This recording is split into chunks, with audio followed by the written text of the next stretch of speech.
कायरा साहब, इस वक्त एक नेशनल कंसेंसस, नेशनल कंसल्टेशन के बजाय मुतनाज़ा और नए तनाज़ात का माहौल क्रिएट हो गया है 26वीं आइन तरमीम को लेके। वकील अलग तहरीक चलाना चाह रहे हैं, पीटीआई कह रही है कि हम पॉलिटिकल मूवमेंट शुरू कर देंगे, स्ट्रीट मूवमेंट शुरू कर देंगे। सुप्रीम कोर्ट में दरख्वास्त चली गई है, हो सकता है मज़ीद दरख्वास्तें भी चली जाएँ। तो इस सूरत हाल में जो टकराव की कैफियत है, जो पॉलिटिकल इंस्टेबिलिटी है, फिर इकनॉमिक इंस्टेबिलिटी भी उससे जन्म लेती है। तो कायरा साहब, इसका सबका क्या इलाज होगा सर? अभी तक तो इसको ग्राउंड पर रखा ही नहीं गया और ये कोशिश की जाती है कि आखिरी वक्त तक चीज़ें ले डाउन होने तक तो ये सामने ना रखी जाए, क्योंकि हमारे मुल्क में सोशल मीडिया और फॉर्मल मीडिया भी इसके ऊपर एक नेगेटिव डिबेट खोल के अच्छी बड़ी चीज़ों को खराब कर लिया जाता है। हुकूमत बिल ले करेगी कैबिनेट में, उसके बाद यहाँ ले करेगी, वहाँ से ले करने के बाद फिर इस पर डिबेट होगी, फिर दूसरे हाउस में जाएगा। अब सवाल यह है कि इस पे कुछ लोगों का ये इस्तेहकाक है कि वो कहते हैं जी हम नहीं मानते, उसको अपोज करेंगे। बिल्कुल उनको हक है। जो जमातें अवाम के अंदर मौजूद हैं, जो अवाम के नुमाइंदे हैं, उनका हक है कि वो कहें कि हमें ये अमेंडमेंट मंजूर नहीं है।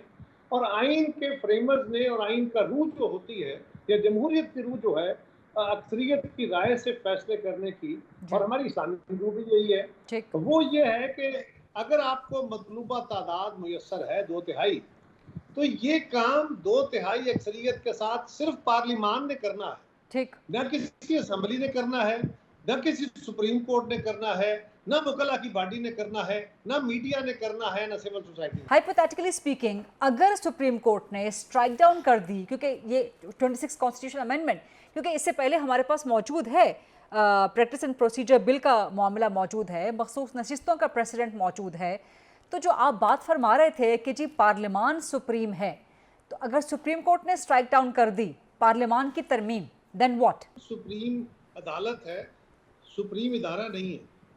इदारा सुप्रीम कोर्ट नहीं, सुप्रीम इदारा पार्लियामान है, जहाँ से तमाम इदारों की माँ है।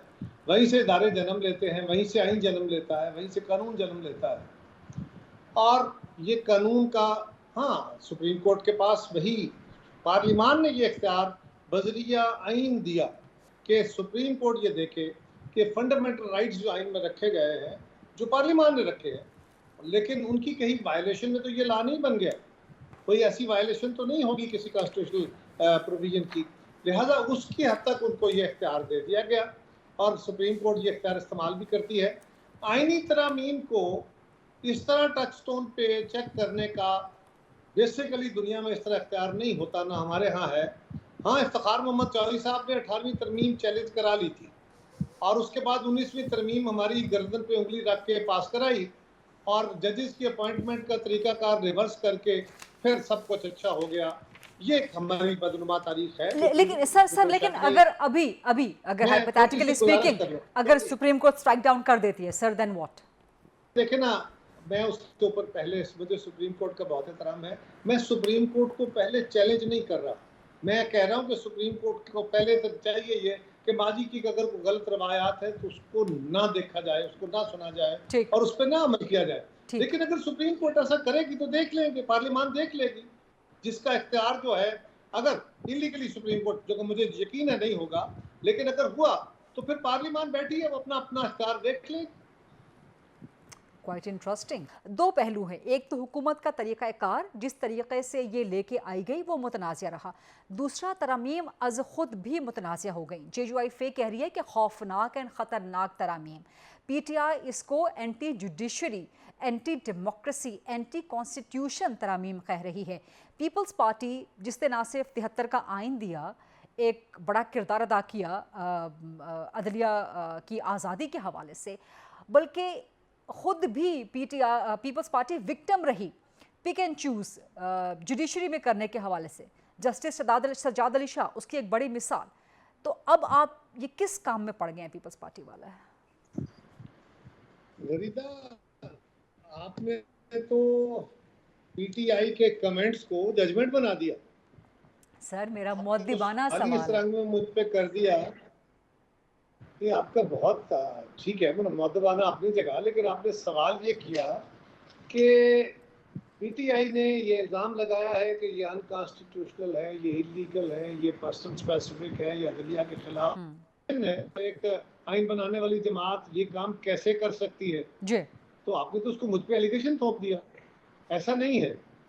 सवाल ये है कि जब भी कोई कानूनी आईनी तरमीम होती है तो अपोजिशन कोई इसी तरह की बातें नॉर्मली किया करती है, और ये नहीं कि बताती कि इसमें अनकॉन्स्टिट्यूशनल काम क्या है। वो बात सारे फसाने में जिसका जिक्र ना था, वो बात उनको बहुत नागवार गुजरी है। अभी तक वो कॉन्स्टिट्यूशनल जो अमेंडमेंट है वो मैदान में नहीं आई, वो सामने आई नहीं, खुली नहीं।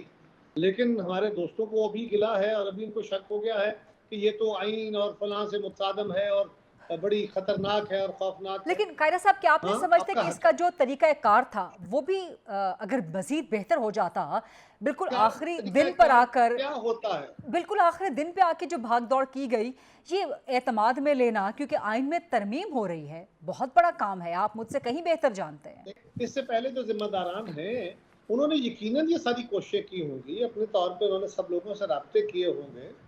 लेकिन बाज़ औक़ात ये भी होता है ना कि आप एक काम शुरू कर देते हैं, अगर आपके पास तादाद नहीं भी होती तो इवन देन आप अपने इंटेंशन ज़ाहिर करते हैं, आप कोशिश करते हैं, आप बाकी दोस्तों को राज़ी करने की कोशिश करते हैं। ठीक।